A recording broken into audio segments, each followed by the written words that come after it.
ви приїжджаєте в країну з проукраїнським керівництвом, де багато допомагає, ця країна багато допомагає Україні, але тут дуже є сильною проросійська пропаганда.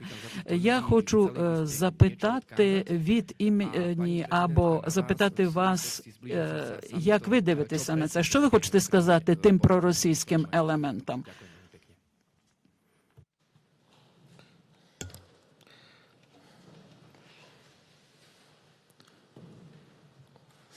Дякую за запитання. Ну, по-перше, що значить бути проукраїнським? Проукраїнським – це бути проєвропейським. Ви сьогодні в Європі. Ви є невід'ємною частиною Європи, спокійною, цивілізованою. Що таке проросійські погляди? Проросійські погляди зрозуміли. Вони є агресором, вони прийшли на чужу землю, вони нас атакували, вбивали, вбивають, гвалтували, катували людей. Як можна дотримуватися таких поглядів? Кожна людина має вибір. Але якщо хтось хоче перевірити, якщо хтось хоче побачити Росію на кордонах своєї держави, на кордонах вашої держави, а скільки коштує така перевірка? Скажіть, будь ласка, у вас є атомні станції? І впевнений, є. Як називається атомна станція ваша? Не пам'ятаєте?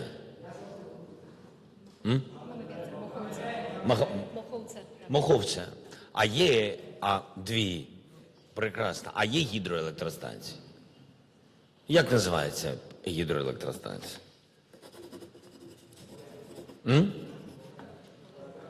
Поляна? Вояни. Уявіть собі, що підривають вашу воїни, вашу гідроелектростанцію. НАТО, гинуть тисячі людей. Уявіть, що в Маховцю захопили і відключають від світла просто, відключають третину вашого населення. У нас 6 блоків, це була третина нашої генерації. Відключили одразу третину. Хто хоче це перевіряти? І у вас реальна криза. І у вас при окупації вашої атомної станції люди погрожують вибухом, ядерним вибухом. Хто ці люди, які можуть мати такі позиції? Що таке проросійська позиція? Сьогодні це протерористична позиція. І це неправильно. Хто дійсно хоче це перевіряти? А для чого? Чи недостатньо того, що є в Україні, є ефект Росії, і є результат їх присутності на нашій території? Невже комусь подобається ця руська рулетка?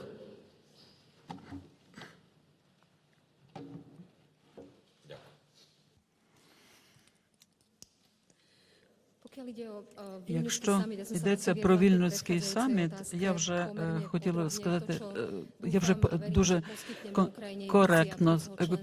конкретно торкалася цього питання. Ми, якщо будуть всі умови виконані, ми говоримо про кінець агресії в Україні, ми і про це говорили. Також ми говорили і про те, яким способом пояснювати людям, що на Україні, власне, діється. Коли я згадала про ті теорії, як, власне, що Росія буде робити в Україні, коли вона займе цю територію, що це буде миротворча місія, що люди будуть звільнені в Україні. Усе це у стосунку до цивільного населення. Ми бачимо, що людей вбивають, що там насилують жінок, що там вивозять дітей. Я в українському парламенті також про це говорила, і єдине, що мені сходило на думку, я постійно запитувала, яким правом,